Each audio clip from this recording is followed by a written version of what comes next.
martyr, etc., is something unimportant for him. He like to become a martyr. He like to stay in Iran. उन्होंने 3 successors को भी घोषित कर दिया, वही छुपे हुए हैं और वहीं से ऑपरेशन को डायरेक्ट कर रहे हैं। उन्होंने 3 सक्सेसर्स भी घोषित कर दिए, लेकिन उनके पीछे पूरी आवाम जो है खड़ी हो चुकी है। जहां तक अमेरिका का ताल्लुक है, 60% अमेरिकन पॉपुलेशन इस हमले के विरुद्ध कर रही है। जहां तक रिपब्लिकन्स का ताल्लुक है, रिपब्लिकन्स भी 50% रिपब्लिकन्स फुली डिवाइडेड है। वो कह रहे हैं ट्रंप को ये कार्रवाई नहीं करनी चाहिए थी।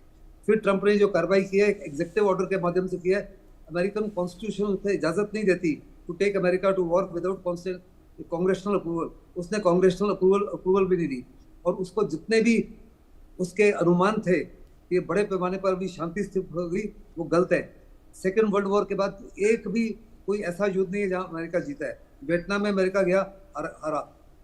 जब इराक में आया तो उसने बड़े पैमाने पर कहा कि हमने स्लेज हैमर इस्तेमाल किया एंट्स को मारने के लिए, और उस समय एंट्स जो है तितर बितर हो गई। जब एंट्स ने काटना शुरू किया तो अपनी इज्जत बचाकर 11 साल के बाद भागा। जब वो अफगानिस्तान में गया तो 16 साल के बाद किस माफिक वहां से भागा, सारी दुनिया जानती है। Tell me a single war जो अमेरिका ने जीती है सेकेंड वर्ल्ड वॉर के बाद। लड़ाई को जीतने के लिए हवाई ताकत is not enough, you have to put grounds on troop. और अमेरिका की पॉपुलेशन कंप्लीटली रिलक्टेंट है to put ground on troops, और इजराइल नहीं कर सकता, 2000 किलोमीटर दूर है।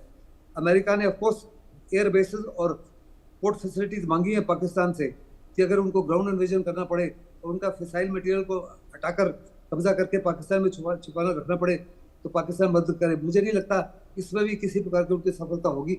Moment they put in ground troops on ground, बहुत बड़े पैमाने पर अमेरिका की हार हो सकती है, और अमेरिका की पब्लिक इसको किसी प्रकार से एक्सेप्ट नहीं करेगी। मेरे मुताबिक तो ट्रंप ने बहुत बड़ी गलती की है टू गेट इन्वॉल्व। शांति हो सकती थी अगर वो वास्तव में 2 हफ्ते इंतजार करते, और ईरान साफ तौर पे कह रहा था अगर इसराइल की तरफ से ये बमबारी बंद हो जाए तो हमारी जवाबी कार्रवाई बंद हो जाएगी। अभी भी लड़ाई को रोकने का एक ही तरीका है, अमेरिका को और इसराइल को यूनिलैटरल सीजफायर घोषित कर देना चाहिए। कहना चाहिए हमारी तरफ से भी कोई और बमबारी नहीं होगी unless and until retaliation Iran की तरफ से हो। लेकिन जो अमेरिका ने कार्रवाई की है उसका जवाब तो ईरान जरूर देगा, बड़े पैमाने पर देगा। इसमें बिल्कुल किसी शांति यहाँ किसी भी रूप में अब बहाल नहीं होने वाली। बेहद अच्छा पॉइंट आपने रेस किया। इसी बीच एक और बड़ा अपडेट अमेरिका के खिलाफ हूती ने चेतावनी जारी कर दी है। अमेरिकी जहाजों पर हमला करेंगे, रेड सी में वॉरशिप पर हमला करेंगे, अमेरिका को नेस्तनाबूद कर देंगे। हूतियों ने यहाँ पर अब विद्रोह की आग जो धधक रही है उसे छेड़ दिया है। रेड सी में वॉरशिप पर हमले करेंगे और इसके अलावा तमाम चेतावनियां अमेरिका को नेस्तनाबूद कर देंगे। ये बेहद बड़ी चेतावनी अब हूतियों ने जारी कर दी है। मयंक चौबे जी, क्या लगता है हूतियों का ये जो विद्रोह है, जो विद्रोह की आग धधकने लगी है, अमेरिकी जहाजों पर हमला करेंगे, नेस्तनाबूद कर देंगे, शांति कहाँ गई? जिस शांति के मकसद से पूरा हमला किया गया था वो शांति कहाँ है? हर्षा जी, आपको ध्यान होगा कुछ मिनट पहले मैंने आपसे कहा था कि ये युद्ध जो है ये भड़केगा और ये थोड़ा सा गंदला होगा। गंदला होने से तात्पर्य है कि यहाँ युद्ध में सेनाओं की लड़ाई जो है वो तो एक तरफ, इसके बाद में नॉन स्टेट एक्टर्स जो हैं वो प्ले में आएंगे। और इस समय जैसे आप रिपोर्ट दिखा रहे हैं, हूतीज ने अपना एक बयान जारी किया है। मैं एक चैटर को सोशल मीडिया पे देख रहा था जहां पे कहा जा रहा था कि यमनी अपने शिप्स को तैयार कर लो। बहुत देर से ये कार्रवाई चल रही थी, लोग ये भूल गए थे कि हूतीज जो है वो ऐसी फौज नहीं है जो तुरंत खत्म हो जाए। सबने हूतीज, हमास और हिजबुल्लाह को खत्म जान लिया था, लेकिन मैं इस बात को मानने को तैयार नहीं हूं कि केवल यही 3 फोर्सेस हैं जो कि काम करती हैं। ईरान जो है, ईरान कई फोर्सेस की पुष्टपनाही में बैठा हुआ है। बहुत सारी शिया मिलिशियाज ईरान की मदद से वहां पर ऑपरेट कर रही हैं। अगर आपने किसी तरीके से हूतीज, हमास और हिजबुल्लाह को खत्म भी कर दिया, हालांकि हाइपोथेटिकल है, लेकिन उसके बावजूद भी आपके पास में बहुत सारे non state actors middle east में इस समय काम पर लगे हुए हैं और वो अमेरिकन एसेट्स को नुकसान पहुंचाने में सक्षम है। तो ये युद्ध जो है ये समुद्र के पर तो जाएगा, देर में जाएगा, ये जमीन के रास्ते गंदा होता हुआ समुद्र की ओर बढ़ेगा। बिल्कुल, ये युद्ध अब और भी ज्यादा बढ़ने वाला है और बेहद गंदा होने वाला है जिस तरीके से आपने बताया। अगर हम बात करें तो भारत का क्या रुख इसको लेकर होना चाहिए? पीके सहगल जी, क्या लगता है भारत किस तरीके से रोल अदा कर सकता है शांति बहाल करने में या हस्तक्षेप करने में? तो भारत के बहुत अच्छे ताल्लुकात हैं, इकोनॉमिक रिलेशन पे ईरान, तो उतने ही अच्छे मिलिट्री रिलेशन है विद इजराइल। भारत इस समय साफ तौर पे चाहता है कि दोनों देश आपस में बातचीत करें, डायलॉग और डिस्कशन के माध्यम से वो कुछ हल निकालें।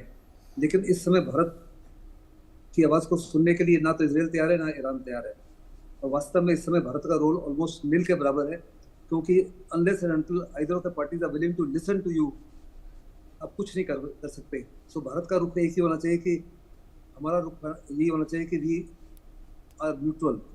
हम ना तो पक्षपाती कर सकते हैं इसराइल के साथ में, ना पक्षपाती कर सकते हैं ईरान के साथ में। अगर आप देखो तो कांग्रेस के साफ तौर पे कह रहे हैं कि हमको ओपनली ईरान के फेवर में आना चाहिए, अपनी सिविलाइजेशनल रिलेशनशिप को निगाह में रखते हुए, अपने छाबार इंटरेस्ट को निगाह में रखते हुए। बट उसी प्रकार के इंटरेस्ट हमारे इसराइल के साथ में, Israel is the only country in the world. जब हमारा ऑपरेशन सिंदूर हुआ, शुरू से लेकर आखिर तक इसराइल स्टूड विद इंडिया। जहाँ तक रशिया और फ्रांस थे, वो पहले 24 आवर्स में स्टूड विद इंडिया, उसके बाद में रशिया और फ्रांस ने भी अपना मुंह मोड़ लिया। पहलगाम के हमले को कंडेम किया, टेररिज्म को कंडेम किया, पाकिस्तान को कंडेम नहीं किया। दुनिया का कोई भी देश है जिसने पाकिस्तान को कंडेम नहीं किया अदर देन इजराइल। फिर 1971 वॉर थी या 1999 की कारगिल जो थी, ऑपरेशन सिंदूर था, हर प्रकार से मिलिट्री सहायता 100% इजराइल हमको देता रहा है विदाउट एनी कंडीशंस। बाकी सारे देशों से जब सहायता मिलती है, कंडीशनल सहायता होती है। हर एक देश के अपने इंटरेस्ट होते हैं, लेकिन इजराइल और हिंदुस्तान की जो यारी दोस्ती है, it's of a different nature all together. इसके बावजूद जो है हिंदुस्तान इस समय कुछ भी नहीं कर सकता, बिल्कुल उस माफिक जैसे हिंदुस्तान की जबरदस्त कोशिश थी कि यूक्रेन और रशिया के युद्ध को रुकवाए। रशिया के प्रेसिडेंट भी उनके मित्र हैं, हमारे प्राइम मिनिस्टर के, और उसी माफिक जेलेंस्की भी हैं। कई बार उनसे मुलाकात हो चुकी है, लेकिन उसके तमाम कोशिशों के बावजूद युद्ध आगे बढ़ता जा रहा है। इसी माफिक तमाम कोशिशों के बाद बिहाइंड द सीन्स हिंदुस्तान बड़ी जबरदस्त कोशिश कर रहा होगा, लेकिन तमाम कोशिशों के बावजूद मुझे नहीं लगता ये युद्ध रुकेगा। बिल्कुल बिल्कुल। यहाँ मयंक चौबे जी भी कुछ ऐड ऑन करना चाह रहे हैं। मयंक जी, आप भी अपनी बात रखिए। जी, मैं जनरल सहगल की बात को और आगे बढ़ाता हूं। कहा जाता है प्रत्यक्षम किम प्रमाणम। आपने ध्यान किया होगा कि 290 बच्चे जो कि स्टूडेंट्स थे ईरान में, उनको आर्मीनिया के रास्ते निकाला गया। जहां पर वो स्थित थे उनको आर्मीनिया की सरहद तक लाया गया। वो रास्ता जो था 14 से 17 घंटे का रास्ता था। उस समय इजराइल जो है वो ईरान पर बमबारी कर रहा था। हमारी एम्बेसी जो कि इजराइल में केंद्रित है, उन्होंने इजराइल से जरूर बात की होगी और उस इलाके में बताया होगा कि यहां से हमारे नागरिक जो हैं वो बाहर जा रहे हैं, इसलिए वहां पर बमबारी रोक दी गई। उनको सेफली आर्मीनिया के रास्ते बाहर निकालकर लाया गया। नंबर 2, आपने ध्यान किया होगा कि 2 दिन पहले एक विमान जो है वो ईरान का एक प्राइवेट एयरलाइंस का विमान है, वो T3 एयरपोर्ट पर लैंड करता है, इंदिरा गांधी अंतर्राष्ट्रीय हवाई अड्डे दिल्ली पर। और उसके बाद में ईरान के जो राजदूत है, उप राजदूत है भारत में, वो बयान देते हैं कि हमने भारत के नागरिकों को ईरान के हवाई जहाज में बैठाकर भारत तक लेकर आए हैं। यह इस चीज को दर्शाता है कि भारत के संबंध न केवल इजराइल के साथ में मधुर हैं, ईरान के साथ में भी उतने ही मधुर हैं। दोनों देशों ने हमारे नागरिकों को सेफली भारत लाने में हमारी मदद की है, जो हमने इस समय देख लिया। बिल्कुल, यहाँ पर भारतीय नागरिकों को भी लाने का सिलसिला लगातार जारी है। दूसरा जत्था भी अब वापस आ चुका है।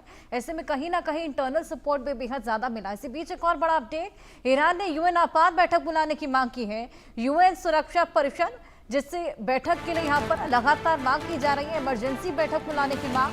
वहीं अमेरिकी हमले को लेकर आपात बैठक बुलाने की पूरी मांग की गई है। जिस तरीके से कहीं ना कहीं अब ईरान वीक पड़ता जा रहा है, क्योंकि सपोर्ट जिस तरीके से अब इजराइल को अमेरिकी राष्ट्रपति डोनाल्ड ट्रंप का, अमेरिका का मिला है, ऐसे में मुस्लिम कंट्रीज से लगातार मदद की गुहार ईरान ने लगाई थी। लेकिन जो तर्कियां सऊदी अरब और ईरान के बीच में है, ये सभी जानते हैं कि फिलहाल सऊदी अरब तो नहीं आने वाला सपोर्ट में। देखना होगा कौन सी मुस्लिम कंट्रीज अभी फिलहाल ईरान की मदद के लिए आते हैं।